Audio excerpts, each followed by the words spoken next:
Collins. Knew it was short, quickly gathers it again. Wemby! Yes, sir!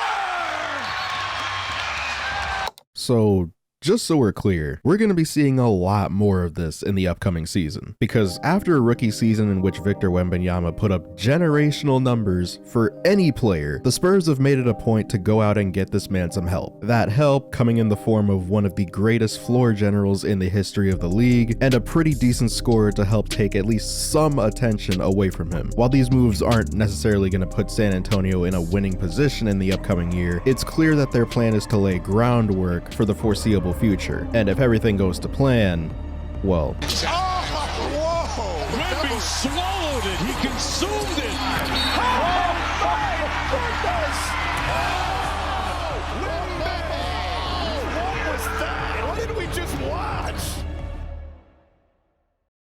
Last season, Victor Wembanyama made his long-awaited NBA debut and did not disappoint anybody, having one of the most impressive rookie seasons in league history by averaging 21.5 points, 10.5 rebounds, 4 assists, over 1 steal, and 3.6 blocks, a stat in which he not only obviously led the league in, but one where he averaged over 1 more per game than second place, who was Walker Kessler at 2.4 blocks per game. And it is worth noting that these stats were for the entire season, which is noteworthy because there were points where he was dealing with injury and or placed on a minute restriction, but he also just seemed to have a better understanding of basketball at the NBA level later in the year. So when he started playing more minutes during the last 25 games of the season, we saw an increase in his production. In the last 25 games of the 2024 season, Victor Wembanyama averaged 23.5 points, 11.5 rebounds, 5 assists, 1.5 steals, and 4.5 blocks, while hovering around 35% from 3 on nearly 7 attempts a game. May I remind you that this was a rookie doing this, a rookie that was arguably the best defender in the league, that some people say only lost Defensive Player of the Year because of the Spurs record. And I don't think we've necessarily gotten used to it, but I still feel like it's important to remind ourselves that a player this size being able to create their own shots is not normal. A player this size being the ball handler in pick and roll is not normal, and he's only gonna get better. We are all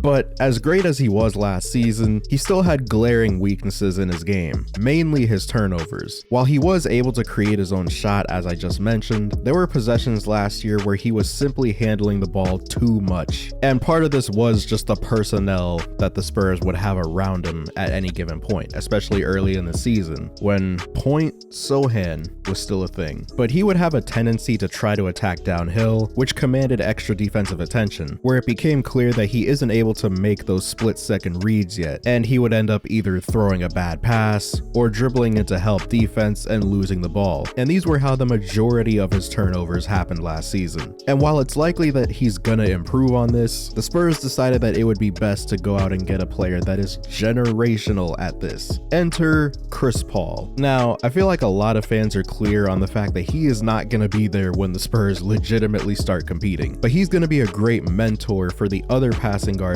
already on the roster, mainly Trey Mann and the newly drafted Stephon Castle, who is largely expected to be the Spurs point guard for the foreseeable future. A 6'6" point guard whose physical attributes have drawn comparisons to teammate Keldon Johnson, but his play style, from what we've seen in college and summer league, is pretty versatile, especially on the defensive end. Renowned as one of the best defenders in the 2024 draft class, he's going to be one of the key factors in San Antonio being able to build a solid defensive team around Wemby, while also giving him more players that are equipped to make some of the passes that a lot of his teammates couldn't during his rookie season. But let's be clear, just because Chris Paul is old doesn't mean that he still won't be the main facilitator next season. When predicting what kind of value he could bring to the team, we can look back to last season in Golden State, where he served as a main ball handler next to Stephen Curry, and as a mentor for a lot of the younger players on the team, mainly Brandon Podziemski, but also Trace Jackson Davis. Beatz, who I would consider to be their main lob threat last season. TJD had 233 total field goals last year, 112 of those being dunks, and 39 of them being assisted by Chris Paul, the most on the team despite him missing nearly a quarter of the season with injury and also playing the least amount of minutes in his career. So I would expect the Spurs to be way more pick and roll heavy this season with the addition of Chris Paul, but he'll also be able to provide some scoring. While he is clearly not the scoring threat that he used to be, he can still be decent in that area. Last season, he averaged just under 10 points in a limited role for Golden State, and despite a horrific start to the year, he finished the season shooting 37% from 3 on 4 attempts a game. And so pairing that with the fact that he basically had a 7-to-1 assist to turnover ratio last season, this move just makes so much sense, especially when you consider